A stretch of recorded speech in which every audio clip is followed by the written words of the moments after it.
মধ্য কথা হলো আমাদের এই বিভাগীয় সমাবেশ কেন? 12ই ফেব্রুয়ারি কোটি কোটি মানুষ একই দিনে জাতীয় এবং গণভোটে ভোট দিয়ে 84 সংস্কারের প্রস্তাবের পক্ষে 70% মানুষ হা ভোট দিয়ে হাকে জয়যুক্ত করলো। তার অর্থ হলো ওই গণভোটের সংস্কারের যত প্রস্তাব ছিল তাতে যারা হাতে ভোট দিয়েছেন তারা সংস্কারকে মেনে নিয়েছেন। ইভেন বর্তমান বাংলাদেশের প্রধানমন্ত্রী, আইনমন্ত্রী, স্বরাষ্ট্রমন্ত্রী, বিএনপি বিং এ পার্টি, তারাও কিন্তু বিফোর রেফারেন্ডাম সারা দেশে ক্যাম্পেইন করেছেন যে না আপনারা হাতে ভোট দেন। এটা তো খুব শিশুরাও বোঝে, যিনি হাতে ভোট দিতে বললেন তার অর্থ হলো তিনি ওই সংস্কার প্রস্তাব মেনে নিলেন।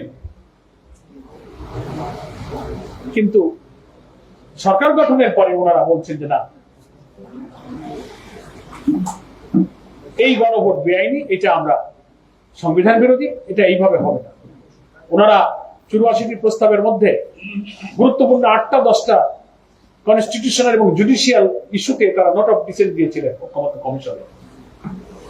ওইগুলো বাদ দিয়ে ওনারা জুলাই সনদের বাকি অংশ মানতে চান। আর দেশের মানুষ বলছে ন, 70% মানুষ গণভোটে ভোট দিয়েছে, প্রায় 5 কোটি মানুষ। সেই গণভোটের ব্যালটে যে 4টি প্রশ্ন ছিল উইদাউট নোট অফ ডিসেন্ট, কোন নোট অফ ডিসেন্ট ছাড়াই গণভোটে 70% মানুষ ভোট দিয়েছে। অর্থাৎ বিএনপির নোট অফ ডিসেন্ট জুলাই সনদে যে 10টা-12টা পয়েন্ট ওনারা দিয়েছিলেন, 12ই ফেব্রুয়ারির গণভোটে 70% ভোটার ভোট দিয়ে বিএনপির নোট অফ ডিসেন্টকে খারিজ করে দিয়েছে। পার্লামেন্টে আমাদের এমপিরা বলেছেন যে বর্তমান প্রধানমন্ত্রী সহ বিএনপি নেতারা যদি সত্যি হাতে ভোট দিয়ে থাকেন, তাদের ক্যাম্পেইন এবং কথা যদি তারা সিনসিয়ার হয়ে থাকেন, তার অর্থ হলো যে এই 84টি সংস্কার প্রস্তাবে তারাও মেনে নিয়েছেন। তাহলে জুলাই সনদের স্বাক্ষর থেকে 12ই ফেব্রুয়ারি গণভোটে প্রায় মাঝখানে 3-4 মাস চলে গেছে। এর মধ্যে বিএনপি একবারও বলেনি যে না এটা আমরা মানব না। ক্ষমতায় যাওয়ার পরে আপনি বলছেন পুরো 180 ডিগ্রি ইউটার্ন নিয়ে নিলেন যে না এটা সংবিধান বিরোধী। তো তখন কেন বলেননি যে রাষ্ট্রপতির এখতিয়ার নাই? তখন কেন বলেননি এটা সংবিধান বিরোধী? এই গণভোটের প্রস্তাব তো বিএনপির ছিল।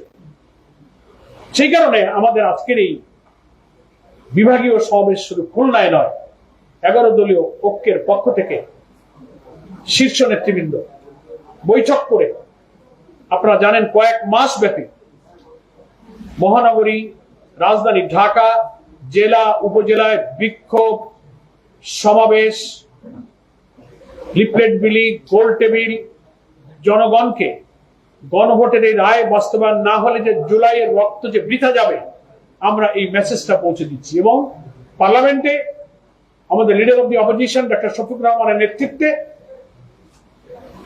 এবং রাজপথে 11 দল আমরা এই কথাই বলে যাচ্ছি যে আপনারা জাতির কাছে কমিটেড যে আপনারা এই গণভোটের রায় মানবেন, সেটা বাস্তবায়ন করুন।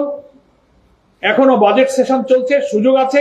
পার্লামেন্টের সংবিধান সংস্কার পরিষদের বৈঠক ডাকুন, সেখানে এই সংস্কার প্রস্তাব আপনারা গ্রহণ করুন এবং জুলাই সনদের আইনি ভিত্তি দেওয়ার জন্য আপনারা তফসিলে সংবিধানে অন্তর্ভুক্ত করুন। এখনো সুযোগ আছে। এই গণভোট দীর্ঘ 17-18 বছরের ফ্যাসিবাদী রাজনীতি থেকে মুক্ত হয়ে 18 কোটি মানুষের ব্যাপক রক্তক্ষয়ের মধ্য দিয়ে, রুদ্ধশ্বাসের সেই বিজয়ের মধ্য দিয়ে যে নতুন মানবিক বৈষম্যহীন একটি সমৃদ্ধ নতুন বাংলাদেশ আমরা চেয়েছিলাম, সেটা কখনোই বাস্তবায়ন হবে না যদি বিদ্যমান রাষ্ট্র ব্যবস্থারই সংস্কার না হয়। ফলে ওই সংশোধন হয়, এটা হবে একটা ইম্যাটেরিয়াল জিনিস, এতে রাষ্ট্র ব্যবস্থার কোনো পরিবর্তন হবে না। সেই দলীয়করণ থাকবে, সেই দুর্নীতি থাকবে। সংশোধন নয়, রিফর্ম। রক্ত দিয়ে আমাদের জুলাই যোদ্ধারা যে সনদ তৈরি করে এটাকে মানতে হবে। দ্যাট ইজ হোয়াই 11 দলের শীর্ষ নেতারা বাংলাদেশের সকল বিভাগীয় শহরে এই সমাবেশের ডাক দিয়েছে। প্রথম সমাবেশ আমরা রাজশাহীতে করেছি, সেকেন্ড সমাবেশ আমরা লালদিঘির ময়দানে করেছি সেদিন, চট্টগ্রাম লালদিঘির ময়দানে, থার্ড সমাবেশ হচ্ছে খুলনায় আগামী 20 তারিখ সার্কিট হাউস ময়দানে, যেখানে ডক্টর শফিকুর রহমান সহ 11 দলের শীর্ষ নেতৃবৃন্দ লিফলেটে আপনারা সবাই নাম দেখেছেন, আমি সময় আমি নামগুলো পড়ছি না। ইনশাআল্লাহ সবাই সেখানে উপস্থিত থাকবেন এবং বক্তব্য। এর সঙ্গে যুক্ত হয়েছে সাম্প্রতিক যে সমস্ত জনদুর্ভোগ, ক্ষমতায় এসে আপনারা দেখেছেন বিস্ময়ের সাথে, মানে সংসদ গঠিত হয়ে পারে নাই, কেবল নির্বাচন হয়েছে, সংসদ বসার আগেই দলীয়করণ শুরু, স্থানীয় সরকারগুলোতে প্রশাসক নিয়োগ,